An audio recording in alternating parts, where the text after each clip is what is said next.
Hi hello friends, JK solar സൊല്യൂഷൻസിന്റെ മറ്റൊരു പുതിയ വീഡിയോയിലേക്ക് ഏവർക്കും സ്വാഗതം. ഞാൻ ജിബിൻ. സോളാറുമായിട്ട് റിലേറ്റ് ചെയ്തിട്ടുള്ള വീഡിയോസ് പബ്ലിഷ് ചെയ്യുന്ന ചാനലാണ് JK സോളാർ സൊല്യൂഷൻസ് എന്നുള്ള ചാനൽ.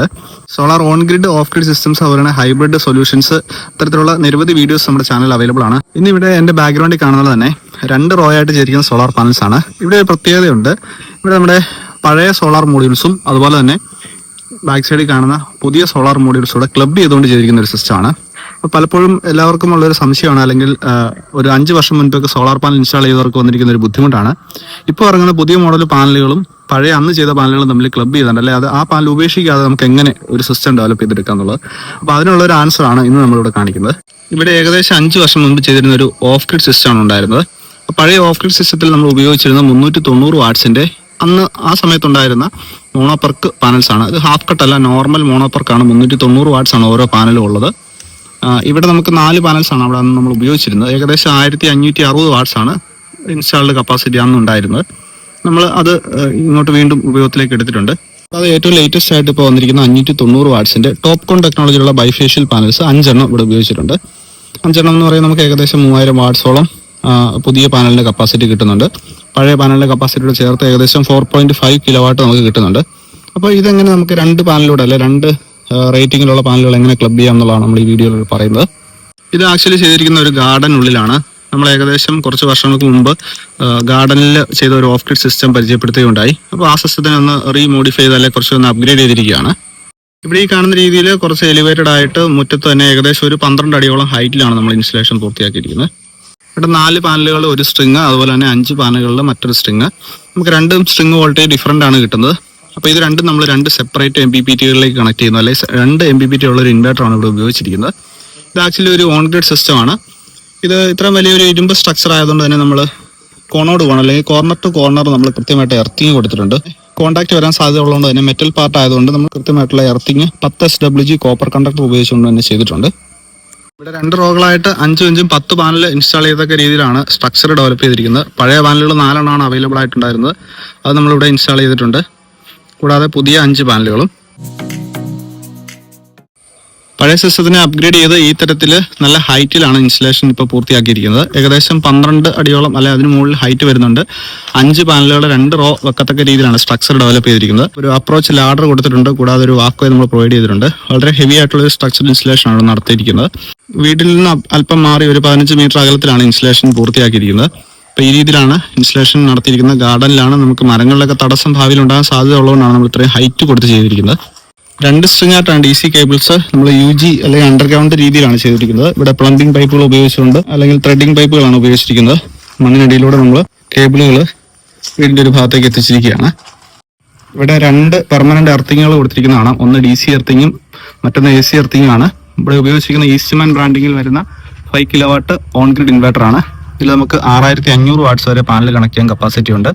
ഇപ്പോൾ ഇൻവെർട്ടറിന്റെ പ്രത്യേകത, നമുക്ക് 5 കിലോവാട്ടിൽ 2 MPPT സ്ട്രിങ്ങുകൾ കണക്ട് ചെയ്യാനുള്ള ഓപ്ഷൻ ഉണ്ട്. അതുകൊണ്ട് തന്നെ പഴയ പാനലുകൾ ഒരു സ്ട്രിങ്ങിലും പുതിയ പാനലുകൾ മറ്റൊരു സ്ട്രിങ്ങിലും കണക്ട് ചെയ്തിരിക്കുന്നു. ഇവിടെ 2 സ്ട്രിങ് DC കേബിൾസ് വന്ന് എൻ്റർ ചെയ്യുന്നുണ്ട്. 2 സ്ട്രിങ്ങുകൾക്ക് സെപ്പറേറ്റ് SPD അതുപോലെ തന്നെ DC MCB DC ഫ്യൂസുകൾ കൊടുത്തിരിക്കുന്നതാണ്. അവിടെ നമ്മുടെ സോളാർ ഇൻവെർട്ടറിലേക്ക് വരുന്നു. അതിനുശേഷം AC DP വഴി നമ്മുടെ മീറ്ററിലേക്ക് പോവുകയാണ് ചെയ്തിരിക്കുന്നത്. എർത്ത് ബെഞ്ച് കൊടുത്തിരിക്കുന്നതാണ്. 10 SWG കോപ്പർ കണ്ടക്ടറാണ് എർത്തിങ്ങിനായിട്ട് ഉപയോഗിച്ചിരിക്കുന്നത്. ഇവിടെ നമ്മൾ AC DC എർത്തുകൾ സെപ്പറേറ്റ് ചെയ്തിരിക്കുന്നത് കാണാം. ഏകദേശം 3 മീറ്ററിന് മുകളിൽ ഡിസ്റ്റൻസ് കീപ്പ് ചെയ്തിട്ടുണ്ട്. 2.3 യൂണിറ്റ് പ്രൊഡക്ഷൻ നടന്നിട്ടുണ്ട്. Total 170 unit production. ഏകദേശം 8 ദിവസത്തോളം വർക്കിംഗ് ആയ സിസ്റ്റമാണ്. സപ്ലൈ ഫ്രീക്വൻസി അതുപോലെ തന്നെ വോൾട്ടേജ്, കറണ്ട് ഒക്കെ കാണാം. ഇപ്പം PV2യിൽ, അതായത് 2ാമത്തെ സ്ട്രിങ്ങിൽ 1.4 കിലോവാട്ട് പ്രൊഡക്ഷൻ നടക്കുന്നുണ്ട്. ആദ്യത്തെ സ്ട്രിങ്ങിൽ ഏകദേശം 750 വാട്ട്സ് ആണ് നടക്കുന്നത്. ടോട്ടൽ 2.2 ആണ് റിയൽ ആയിട്ട് പ്രൊഡ്യൂസ് ചെയ്തുകൊണ്ടിരിക്കുന്ന പവർ എന്ന് പറയുന്നത്. നോർമൽ സ്റ്റേറ്റിൽ വർക്ക് ചെയ്യുന്നു.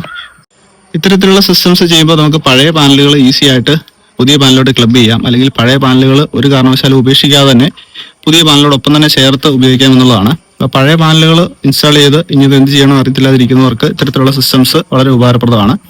നമുക്ക് 3 കിലോവാട്ട് മതിയെങ്കിൽ പോലും പഴയ പാനലുകൾ ഉപയോഗിച്ചുകൊണ്ട് പുതുതായിട്ട് വെക്കുന്ന പാനലിന്റെ എണ്ണം 2 or 3 ആയിട്ട് ലിമിറ്റ് ചെയ്തുകൊണ്ട് വേണമെങ്കിൽ നമുക്കൊരു 3 കിലോവാട്ട് ലിമിറ്റ് ചെയ്യാം. പക്ഷേ ഇവിടെ 5 കിലോവാട്ടിന് ഇൻവെർട്ടർ നിർബന്ധമായിട്ട് ഉപയോഗിക്കണം. കാരണം അതിൽ മാത്രമേ ഉള്ളൂ 2 സ്ട്രിങ് നമുക്ക് അവൈലബിൾ ആയിട്ടുള്ളൂ.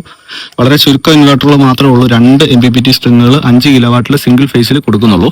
ഡെയിലി ഒരു 15 യൂണിറ്റിന് മുകളിൽ ആവറേജ് ഉപയോഗമുള്ളവർക്ക് ഇത്തരത്തിലുള്ള സിസ്റ്റംസ് വളരെ ഉപയോഗപ്രദമാണ്. ഇവിടെ നമ്മൾ പഴയ പാനലുകൾ 6 വർഷം മുൻപ് ഇൻസ്റ്റാൾ ചെയ്ത പാനലുകൾ യാതൊരു കാരണവശാലും ഉപേക്ഷിക്കുന്നില്ല. ആ പാനലുകൾ ഉപയോഗത്തിൽ വരുത്തിക്കൊണ്ട് തന്നെ കുറച്ച് പുതിയ പാനലുകൾ ആഡ് ചെയ്ത് ഒരു മിനിമം കോസ്റ്റിൽ നമുക്ക് ഇത്തരത്തിലുള്ള സിസ്റ്റംസ് പൂർത്തിയാക്കാവുന്നതാണ്. ഇതിന്റെ ഒരു ഓവറോൾ സെറ്റപ്പ് ഈ രീതിയിലാണ് വരുന്നത്. സോളാർ പാനൽസ് ഏകദേശം ഗാർഡനിൽ ഇൻസ്റ്റാൾ ചെയ്തിരിക്കുന്നു. കേബിളുകൾ അണ്ടർഗ്രൗണ്ട് ആയിട്ട് വരുന്നു. നമ്മുടെ DC DBയിലേക്ക് വന്ന് എൻ്റർ ചെയ്യുന്നു. ഇൻവെർട്ടർ സിസ്റ്റത്തിൽ കണക്ട് ചെയ്ത ശേഷം AC സപ്ലൈ നമ്മുടെ എക്സിസ്റ്റിംഗ് മീറ്റർ ബോക്സിലേക്ക് വന്ന് റഫറൻസ് മീറ്റർ വഴി മീറ്റർ ബോക്സിലേക്ക് എൻ്റർ ആവുന്നു. ഈ രീതിയിലാണ് ഇവിടെ കണക്ഷൻസ് നമ്മൾ ചെയ്തിരിക്കുന്നത്. 2 എർത്തിങ് ഇവിടെ കൊടുത്തിരിക്കുന്നതാണ്. അതുപോലെ തന്നെ സ്ട്രക്ചർ കോർണർ ടു കോർണർ നമ്മൾ എർത്ത് ചെയ്തിരിക്കുന്ന കാര്യം ഓൾറെഡി പറഞ്ഞു. ഇവിടെ നമ്മൾ ഉപയോഗിച്ചിരിക്കുന്ന 590 വാട്ട്സിന്റെ UTL സോളാർ ബ്രാൻഡിങ്ങിൽ വരുന്ന ബൈഫേഷ്യൽ ടോപ്പ് കോൺ പാനൽസ് ആണ്.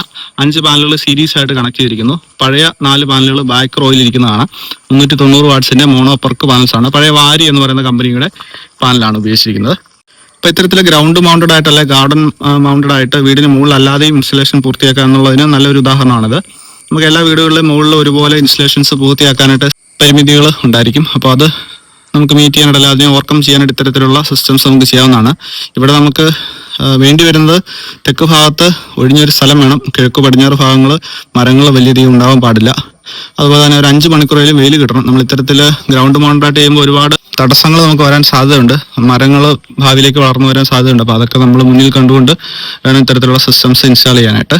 ഇത് ഗ്രൗണ്ട് മൗണ്ടഡ് ആയതുകൊണ്ട് തന്നെ ക്ലീനിങ് ഒക്കെ വളരെ ഈസി ആയിട്ടും അല്ലെങ്കിൽ പാനൽ മെയിൻ്റനൻസ് കാര്യങ്ങളൊക്കെ വളരെ കൃത്യമായിട്ട് ചെയ്യാനായിട്ട് സാധിക്കും എന്നുള്ളതാണ്. അപ്പോൾ ഇന്നത്തെ വീഡിയോ ഇഷ്ടമായെന്ന് വിചാരിക്കുന്നു, ഉപകാരപ്രദമായെന്ന് വിചാരിക്കുന്നു. അപ്പോൾ സോളാറുമായിട്ട് റിലേറ്റ് ചെയ്തിട്ടുള്ള കൂടുതൽ വീഡിയോസ് കാണാനായിട്ട് JK Solar Solutions എന്നുള്ള ചാനൽ ഒന്ന് ഫോളോ ചെയ്തേക്കുക. വീഡിയോ ഇഷ്ടമായ തീർച്ചയായിട്ടും ലൈക്ക് ചെയ്യാനും അതുപോലെ തന്നെ ഷെയർ ചെയ്യാനും മറക്കരുത്. കൂടുതൽ ഡീറ്റെയിൽസ് അറിയേണ്ടവർക്ക് താഴെ കാണുന്ന വാട്സ്ആപ്പ് നമ്പറിൽ കോൺടാക്ട് ചെയ്യാവുന്നതാണ്. അപ്പോൾ മറ്റൊരു സോളാർ ഇൻസ്റ്റലേഷൻ വീഡിയോ ആയിട്ട് ചാനലിലൂടെ വീണ്ടും കാണാം. അതുവരേക്കും ഗുഡ് ബൈ.